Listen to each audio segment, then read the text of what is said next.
This is the Hidden Killers podcast with Tony Brueski. With licensed psychologist and guest John Delatorre. Jennifer Soto claiming that her last conversation with Maddie was the night before her disappearance. In another interview, it was the morning, seeing her getting ready for school. Again, everybody grieves differently.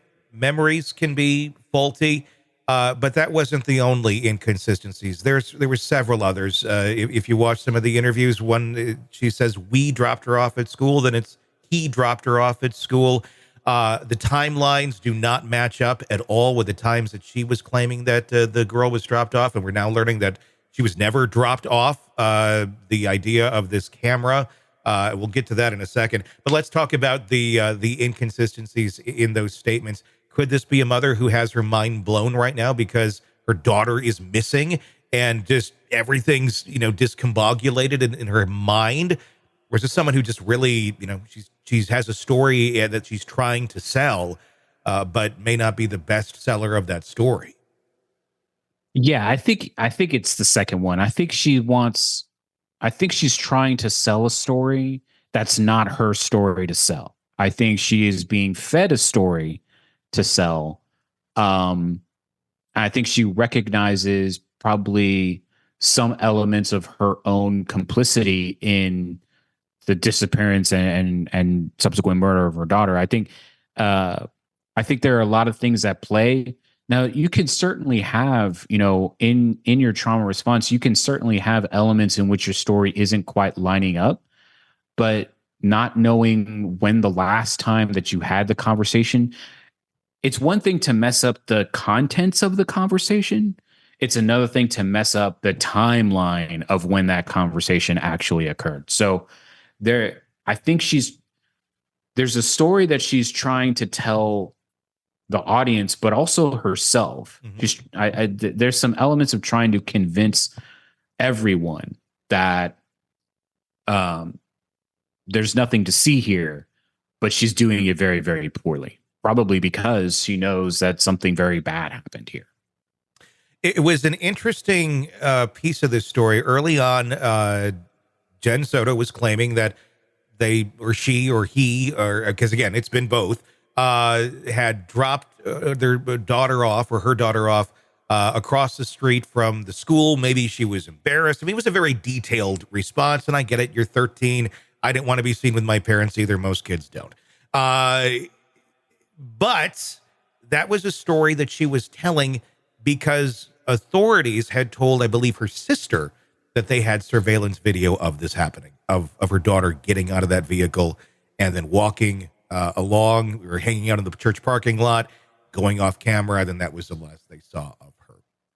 Reality that we've now learned through some other affidavits that have come out, some kind of redacted. They didn't do the greatest job redacting because you can put some pieces together on this. The timeline doesn't add up at all. In fact, they're saying that Maddie was dead in the car, it appears, never was dropped off.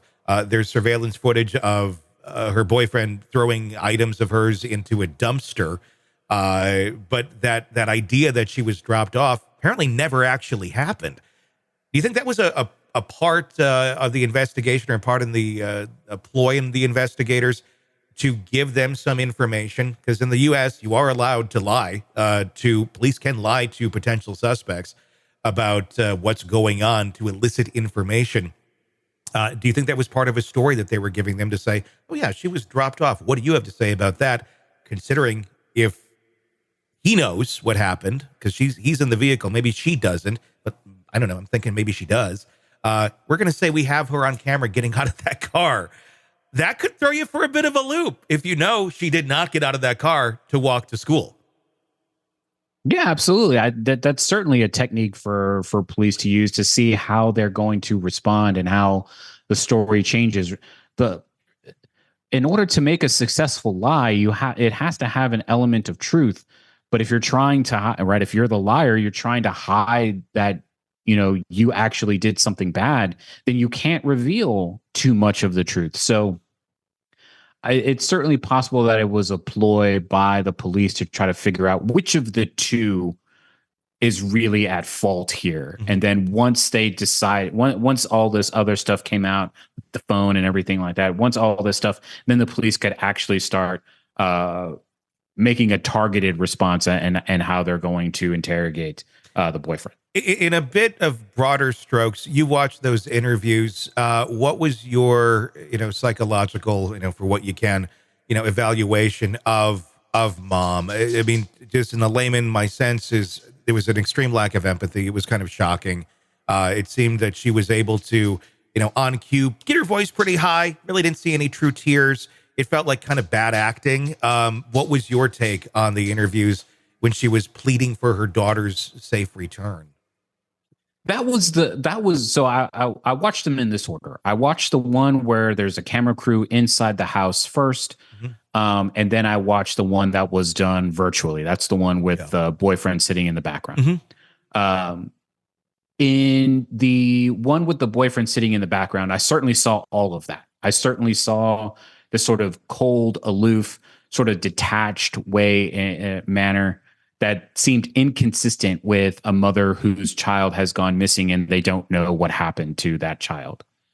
In the first interview, I saw someone, and I've seen this before, with someone who has a high level of anxiety, constantly having a tremor. That's what I expected to see in the subsequent interviews that I didn't see. I expected her to continue to have that anxiety tremor.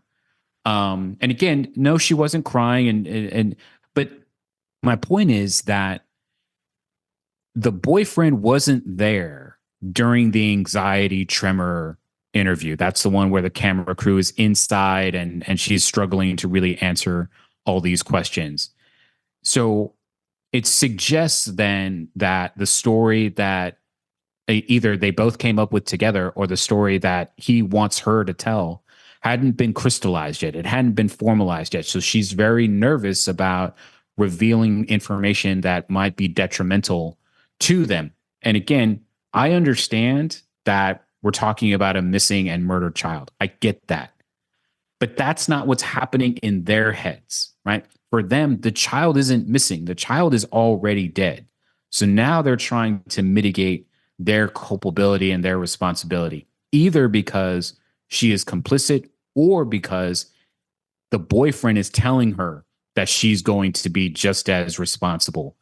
So there's so much that's actually going on that when it doesn't happen in the virtual interview, it's really surprising and suggests to me that the story is becoming a little bit more crystallized, despite it being totally and completely wrong.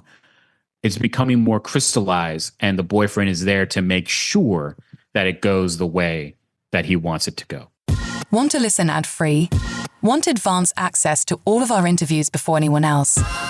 Become a True Crime Today Premium Plus subscriber on Apple Podcasts. You get every episode commercial-free. So you can binge on true crime until you can binge no more. Search True Crime Today Premium Plus on Apple Podcasts now, or go to our podcast page and sign up now. More of the Hidden Killers podcast next.